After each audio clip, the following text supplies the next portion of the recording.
जय भीम नमो बुद्धाय. बघूया बातमीपत्रातल्या आजच्या विशेष घडामोडी. जनसुरक्षा बिल हे काही लोकांच्या हिताकरिता बनवण्यात आले असून या बिलाने सर्वसामान्य जनतेचा आवाज दाबण्याचा सरकारचा प्रयत्न असल्याचं आंबेडकरी विचारवंत श्यामदादा गायकवाड यांनी लॉर्ड बुद्धा टीव्हीशी बोलताना सांगितले. त्याला विरोध केला नाही असं नाही घडलेलं. मार्क्सवादी कम्युनिस्ट पक्षाचे विनोद निकोळे साहेबांनी त्याला विरोध केलेला आहे. त्याचबरोबर ते बिल पारित होत असताना विरोधी पक्षनेते आपले अंबादास दानवे हे सुद्धा सभागृह सोडून बाहेर गेले.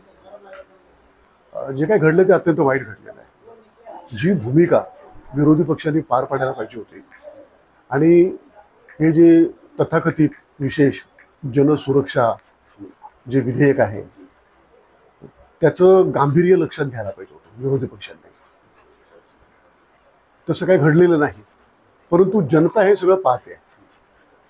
हे जनसुरक्षा विधेयक बिल नाहीच आहे, हे काही जण सुरक्षा विधेयक बिल आहे आणि मूळतः जनतेसाठी जनतेला अत्यंत सुरक्षित करणारं बिल आहे.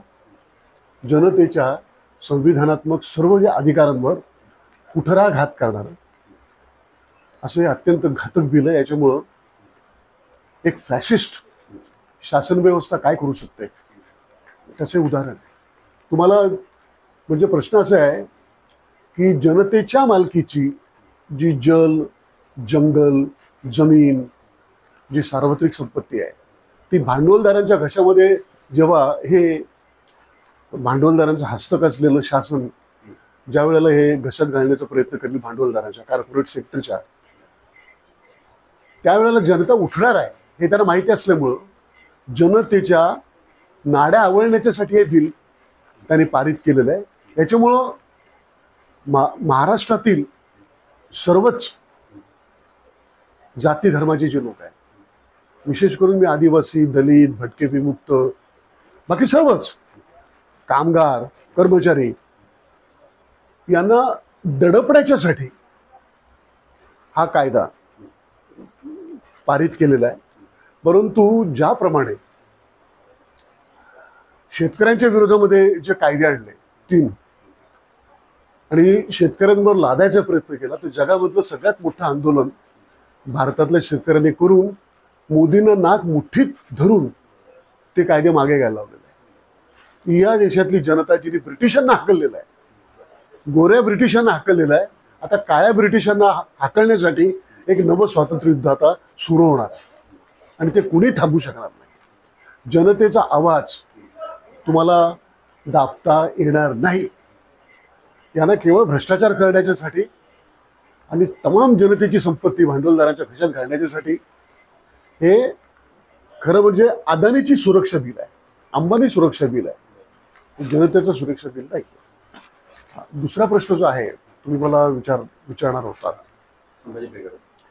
की प्रवीण दादा गायकवाडांच्यावरती जे संभाजी ब्रिगेडचे अध्यक्ष आहेत त्यांच्यावर एका सराईत गुन्हेगारानं जो भाजपचा युवा शाखेचा पदाधिकारी सुद्धा आहे आणि बहुतेक करून हे सगळेच जे गणंग आहेत हे आता भाजपामध्ये गेलेले आहेत.